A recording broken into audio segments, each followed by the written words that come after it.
नमस्ते दोस्तों, आपका गोल्ड प्राइस टुडे न्यूज में स्वागत है। और सोने और चांदी का भाव नया रिकॉर्ड बना रहा है। साथ ही ट्रंप ने वहां पर फोर्ट नॉक्स, जो कि गोल्ड का रिजर्व रखा है अमेरिका का, आधे से ज्यादा वहां पर सोना रखा है, उसके ऑडिट की बात कही है, उसको देखने जाने की बात कही है।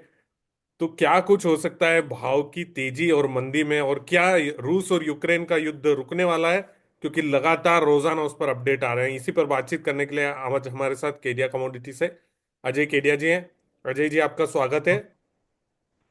तो अजय भाई, सबसे पहले तो आप मुझे ये बताइए कि ये जो ट्रम्प की पॉलिसी है टुवर्ड्स यूक्रेन, टुवर्ड्स रूस, towards European union, towards China, ये कैसे चेंज हो रही है डायनामिक्स? नमस्कार महेंद्र जी। डेफिनेटली अगर हम देख रहे हैं कि डोनाल्ड ट्रंप अपने ट्वीट के लिए भी जाने जाते हैं और अपने व्यू के लिए भी जाने जाते हैं, एकदम ब्लंट है बोलने में। और जो बोलते हैं उसके पीछे तथ्य रहता है।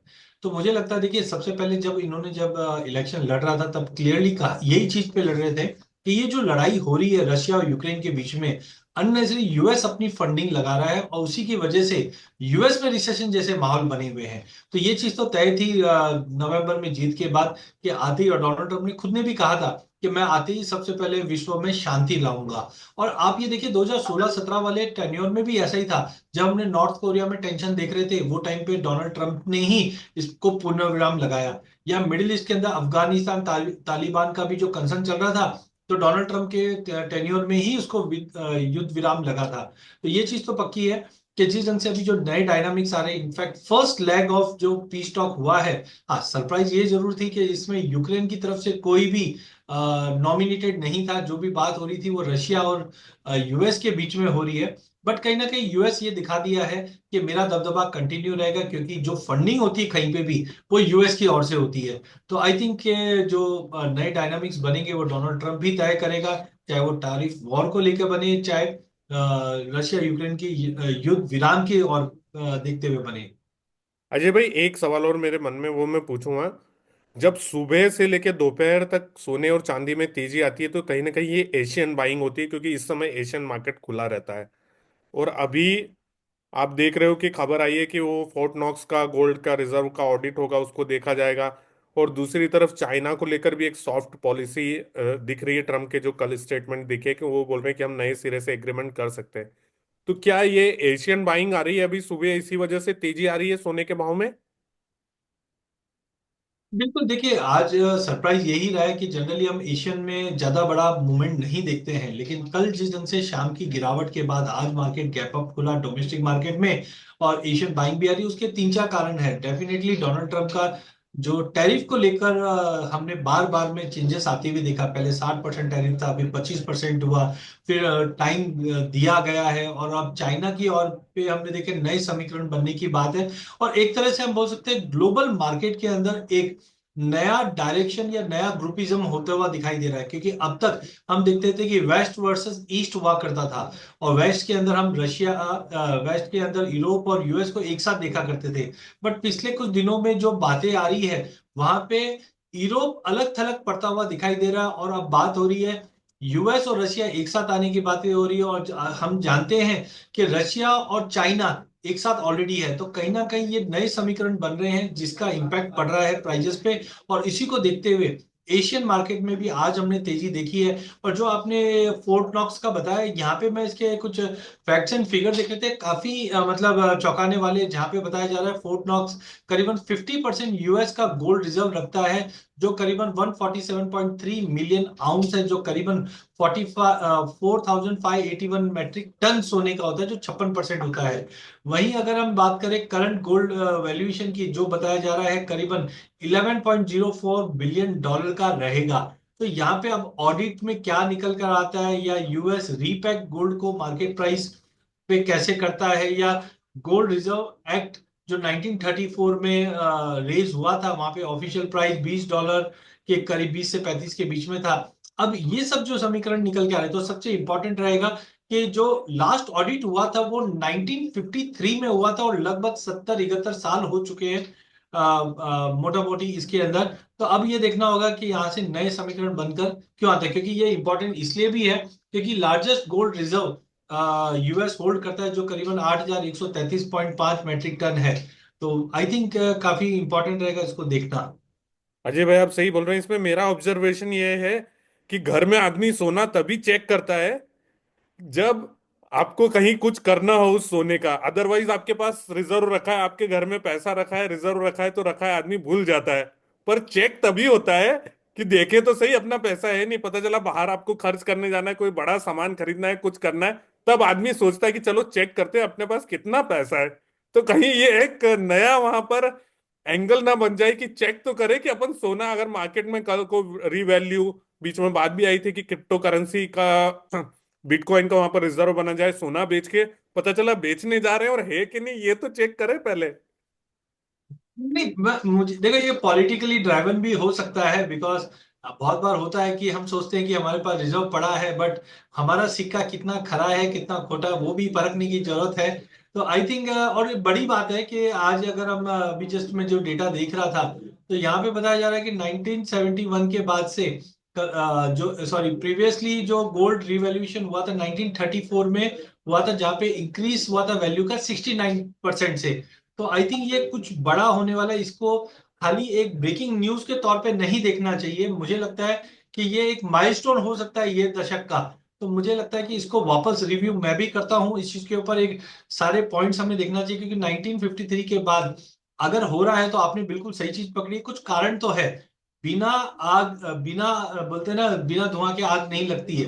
तो अगर ये वैल्यू करना चाहता है, रिव्यू करना चाहता है, इसके पीछे क्या मंशा है। हाँ, एक ये समझ में आता है, यूएस की जो डेट है वो बहुत ही ज्यादा बढ़ रही है, उसकी वजह से एक कंसर्न जरूर लगा हुआ है यूएस इकोनॉमी में। सेंट्रल बैंक की बाइंग है, इन्फ्लेशन है, इकोनॉमी अनसर्टेनिटी है। बट आई थिंक कुछ बड़ा होने वाला है इस न्यूज से, तो यही समझ में आता है। तो आई थिंक मैं भी वापस इसको रिव्यू करता हूँ, और क्या डायनामिक्स हो सकते हैं इसके ऊपर वापस लेते हैं। अच्छा, इंटरेस्टिंग पॉइंट है। जी जी अजय भाई, दूसरी चीज मैं बात करूंगा, ये रशिया यूक्रेन की लगातार बातचीत चल रही है, अभी तो भाव तेजी में।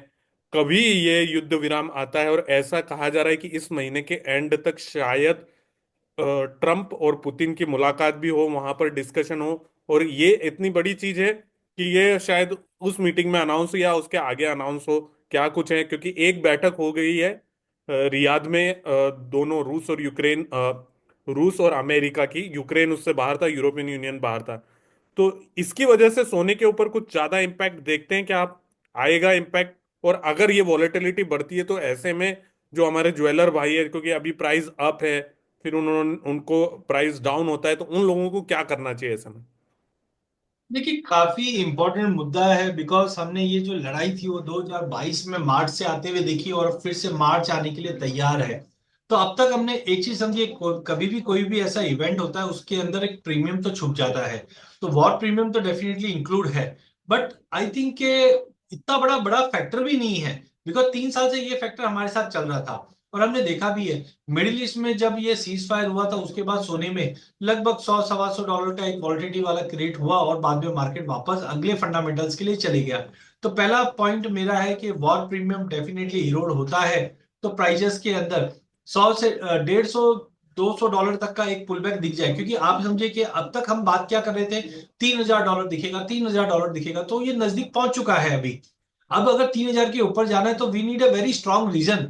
और वो रीजन क्या हो सकता है, नया लड़ाई या इंटरेस्ट रेट सिवियर कट। तो ये सब चीज अभी दिखाई नहीं दे रही है। तो अनलेस अनटिल कुछ बड़ा इवेंट सामने नहीं दिखता है, आई थिंक जो ये वॉर वाली बात है, पीस टॉक जो चल रहा है, अगर ये होता है, होता होना ही चाहिए। बिकॉज अब तक इसमें देखा कि यूएस का बेनिफिट है, जहां पे हम देख रहे हैं 450 500 बिलियन का, आई थिंक मिलियन का इनका रिक्वायर कुछ डिमांड किया गया है मिनरल्स में। और वहीं रशिया ने तो देखिए जो लैंड एक्वायर की है वो उसका बेनिफिट है। प्लस आज जीडीपी 4 साढ़े 4% पे ग्रो कर रही है। और ये दिखाना यूएस सॉरी रशिया ये दिखाना चाहते हैं कि भाई आज डिस्पाइट मेरे पे आज आपने 18-20 हजार सैंक्शन लगा दिए, उसके बाद भी हम इकोनॉमी को ग्रो कर पा रहे हैं।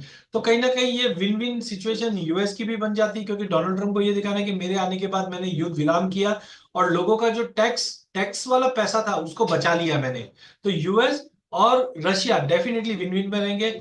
यूक्रेन का आई डोंट थिंक उन्होंने अपने पांव पे कुल्हाड़ी मारी, ये बोलना पड़ेगा जो मार्केट की न्यूज बता रही है। और यूरोप वैसे भी हम देख रहे हैं पिक्चर के बाहर हो चुका है। तो आई थिंक अगर ये युद्ध विराम होता है तो एक साइकोलॉजिकली $3,000 का लेवल अभी तोड़ता हुआ नहीं दिख रहा है मुझे टाइम बिंग महीने भर के अंदर। तो हो सकता है एक टेक्निकल पुल बैक $150 तक का, मतलब 2820 2840 तक का एक छोटा पुल बैक मिल जाए नई तेजी से पहले। अजय भाई, अगर मैं बात करूं, आज फेड के मिनट्स रात में जारी भी हुए, उसमें भी रेट्स स्टेडी रहने की संभावना दिखी। और कहीं ना कहीं ट्रम्प के जो टैरिफ है उसको कंसर्न एफओएमसी के मेंबर्स ने जताया, पर उसका भी मार्केट ने कोई रिएक्शन नहीं दिया। पहले ऐसे एफओएमसी के मिनट्स जारी होते थे और अगर ये पता लग जाता था कि यूएस में आगे रेट कट नहीं होंगे, तो कहीं ना कहीं मार्केट रिएक्ट कर रहा था। उल्टा रिएक्ट कर रहा है मार्केट आजकल। मतलब न डॉलर, न फेड, न इंटरेस्ट रेट, ये कोई भी डायनामिक्स जो है जिनसे हम नॉर्मली कोरिलेट करके चलते हैं, वो सब ध्वस्त हो चुके हैं। विनय जी, मेरा इसमें मानना ये है कि ये ध्वस्त नहीं हुआ है, ये कहीं ना कहीं हमारी अंडरस्टैंडिंग को डिफरेंशिएट मिल रहा है। देखिए, मार्केट हमको रोज नया सिखाता है, आपने बिल्कुल सही चीज पकड़ी है। जब भी तेजी आती है मैं भी देखता हूँ क्या फैक्टर है जो इस तेजी को मूव कर रहा है। तो डेफिनेटली पी स्टॉक हुआ, गोल्ड नेगेटिव नहीं गया, पॉजिटिव गया, ठीक है। इसके बाद हमने फेड के मिनट्स देखे, जहां पे एक तरह से अभी भी है कि 2 से 3 रेट कट पॉसिबल है, ऐसा कोई एडवर्स नहीं आया। उसका भी इंपैक्ट हमने प्राइजेस में नेगेटिव नहीं आते हुए देखा। इसके अलावा डॉलर इंडेक्स है, वो भी थोड़ा बहुत हायर से नीचे आ चुका है, बट उसका भी असर हम मतलब स्टेबल ही है डॉलर इंडेक्स। बट गोल्ड में तेजी है। इलन मस्क ने $425 बिलियन का जो गोल्ड रिजर्व है फोर्ट नॉक्स में, उसकी भी बातें की। हो सकता है उसका सपोर्ट है। अगर ये सब चीजें नहीं आ रही फिर भी गोल्ड में सपोर्ट है, तो इसका मतलब कोई ना कोई ऐसा पॉइंट है जो हम मिस कर रहे हैं, और वो बहुत ही हिडन है। बिकॉज ये चीज जरूर है, मैं भी कल से ये देख रहा हूँ। कल मैंने एक्सपेक्ट किया था मार्केट में छोटा करेक्शन आएगा। कल हमने देखा 86,500 का लेवल छूने के बाद हमने 85,900 तक का लेवल भी देखा। हम खुश हो गए, अरे मार्केट अब करेक्शन आने लग गया, टेक्निकली भी ओवरबॉट है। लेकिन फिर से आज की तेजी दिखा रहा है, तो ये कहीं ना कहीं सस्पिशियस है। कुछ ना कुछ ऐसा है जो हम अभी देख नहीं पा रहे हैं। टेक्निकली ठीक है, ओवरबॉट है, बाकी फैक्टर्स है वो ऑलमोस्ट डिफाइन हो चुके हैं। बट आई थिंक अगला 2 दिन, आज और कल, क्योंकि कल शुक्रवार भी है, तो जनरली हम देखते हैं कुछ बड़ा इवेंट होना है तो शुक्रवार को ही हो जाता है। तो अगला 2 दिन मुझे लगता है सोने के लिए काफी क्रुशियल होने जा रहा है। बाकी मेरे हिसाब से $2970 बहुत ही इंपॉर्टेंट रेजिस्टेंट है। अनलेस एंड अनटिल कोई बड़ी न्यूज नहीं आती, ये लेवल टूटता नहीं है, तो एक करेक्शन जरूर दे सकता है। लेकिन 3,000 का लेवल तोड़ना है तो we need a very strong reason, और वो गोल्ड को सपोर्ट करने वाली होनी चाहिए। क्योंकि अगर ये गोल्ड रिजर्व में क्या आकर आएगा, उसका क्या ऑब्जेक्टिव, ये भी समझना बहुत जरूरी है। क्योंकि ये मुझे लगता है कि एक बड़ा कारण बन सकता है सोने में 400-500 डॉलर का भी मूवमेंट दिखाने के लिए। जिस ढंग से इसका वैल्यू है आज, $425 बिलियन कोई कम नहीं है। तो यहाँ पे मुझे लगता है थोड़ा सा हमें मतलब पिन पॉइंट देखना चाहिए कि इसके क्या आउटकम आने वाले हैं। नहीं अजय भाई, और अगर हम देखें चेन ऑफ इवेंट्स, अगर आप देखो, पिछले 1-2 महीने से लंदन से 500 से 600 टन सोना यूएस शिफ्ट हुआ है। और फ्लाइट्स में जा रहा है सोना, जो पैसेंजर फ्लाइट्स हैं उनमें भर भर के सोना जा रहा है।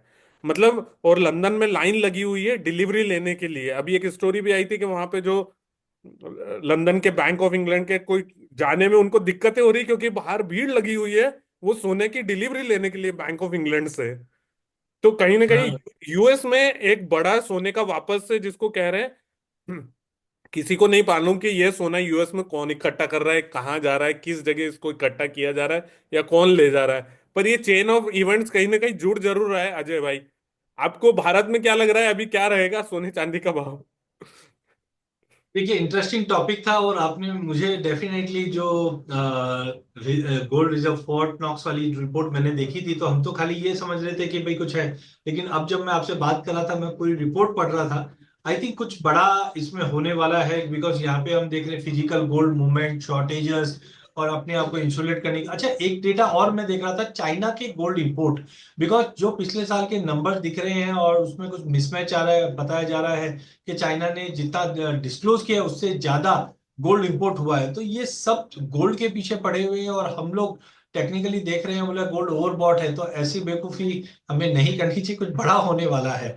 तो कमिंग ऑन, अगर हम प्राइस आउटलुक की बात करें तो डेफिनेटली देखिए, मैंने जैसे 85,000 का टारगेट पहले बताया था आपके चैनल पे, वो तो अचीव हो गया। उसके बाद रिवाइज करके मैंने 88 से 90,000 का टारगेट फर्स्ट हाफ के लिए रखा हो। क्योंकि सेकंड हाफ में मानता हूं कि बड़ा करेक्शन ड्यू है, जो नीचे में 22,500-2300 डॉलर भी दिखा दे।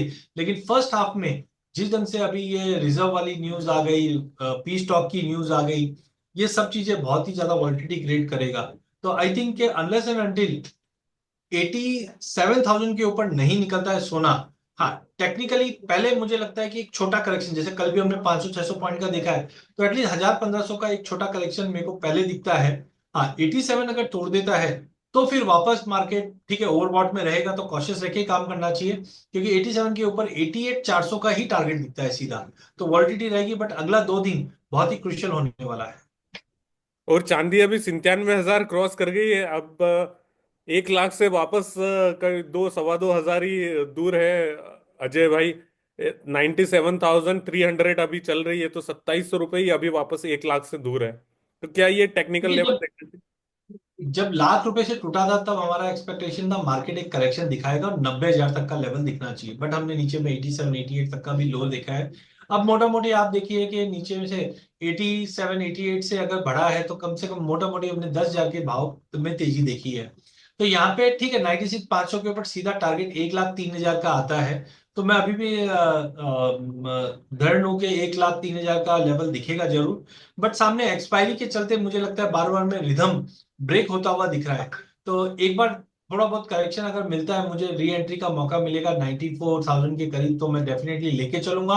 ऊपर में 1,03,000 का लेवल हम बात कर सकते हैं कि March first week, mid week तक हम एक बार देखेंगे 1,03,000 तक का लेवल, या अगला महीना जो है वो 95 से लेकर 1,04,000 का जोन में ट्रेड करता हुआ दिखाई देगा, जो अगला कॉन्ट्रैक्ट है।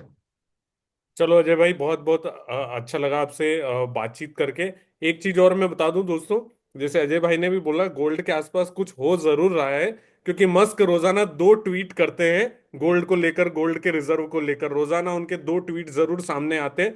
तो कहीं ना कहीं वहां पर थिंकिंग जरूर चल रही है। और जैसे अजय भाई ने बोला कि चाइना के इंपोर्ट के डेटा जो पीबीओसी ने दिखाए, और बैंक ऑफ इंग्लैंड से जो उन्होंने अलग से इंपोर्ट किया, वो कैसे किया, क्या किया, वो डेटा की भी पूरे मार्केट में चर्चा हो रही है। अजय भाई, हम ये जो इंदौर में 23 फरवरी को वर्कशॉप कर रहे हैं, इसमें क्या कुछ बताने वाले हैं? क्या जैसे अभी भाव में इतनी वॉलेटिलिटी है, भाव नए रिकॉर्ड बना रहा है, ऐसे समय में किन चीजों का हमको ध्यान रखना चाहिए? क्या ये सारी चीजें भी बताने वाले हैं? हाँ बिल्कुल वीरेंद्र जी, हम 23 तारीख को जब वर्कशॉप में मिल रहे हैं तो यहाँ पे हमारा ऑब्जेक्टिव यही है, क्योंकि बहुत बार हम देखते हैं कि सोने में क्या क्या डायनामिक्स है वो हम कहीं ना कहीं छूट जाते हैं। तो इस वर्कशॉप में हम मेक श्योर करेंगे कि फंडामेंटल तो पूरा कवर करेंगे ही करेंगे। करंट इवेंट्स में क्या हो रहा है, जैसे आज हम देख रहे हैं कि डोनाल्ड ट्रंप कुछ बोलता है उसका क्या इंपैक्ट पड़ने वाला है, या फेड के मिनट्स आए उसका क्या इंपैक्ट है। और बहुत बार होता क्या है, दिखता डेटा कुछ है बट उसका इंपैक्ट दूसरा पड़ता है, तो उसको कैसे एनालाइज करना है। साथ साथ में हम टेक्निकल क्या यूज करेंगे, कि टेक्निकल से कैसे हम अपने आप को सेफ गार्ड कर सकते हैं। उदाहरण के तौर पे ऑप्शंस भी आ गए हैं अब हमारे पास। तो जैसे हमने 2011 में बड़ा क्रैश देखा था बट हम कुछ कर नहीं पाए, बट अब ऑप्शंस की ऐसी कौन सी स्ट्रेटेजी है जहां पे अगर कुछ इनकेस फॉर इवन कुछ बड़ा क्रैश जैसी सिचुएशन बनती है, तो ऐसे समय में ऑप्शन हमें कैसे बचा सकता है। तो ये सब हम देखेंगे 23 तारीख को होटल सयाजी, विजयनगर, इंदौर में। ज्वाइन कीजिए और समझिए पूरे बुलियन मार्केट के डायनामिक, जहां पे हम फंडामेंटल, टेक्निकल, करंट अफेयर्स और साथ में देखेंगे option strategy banana. Thank you so much Ajay भाई। जाते जाते कोई डिस्क्लेमर देना चाहेंगे? विन जी, आज जो हमने बात की है उसमें फिजिकल में तो देखो सबकी पोजीशन होती है, बट डेरिवेटिव में मेरी कोई पोजीशन नहीं, मेरे क्लाइंटों की डेफिनेटली हो सकती और दोस्तों, गोल्ड बहुत ज्यादा वोलेटाइल हो गया है। अगर आप कोई भी खरीदारी बिकवाली करते हैं वहां पर, तो अपने वित्तीय सलाहकार की राय लेकर और स्टॉप लॉसेस के साथ काम करिएगा, क्योंकि ये मार्केट कहाँ जाकर रुकेगा, अभी इसका एग्जैक्ट अंदाजा लगाना मुश्किल है। Thank you so much Ajay भाई।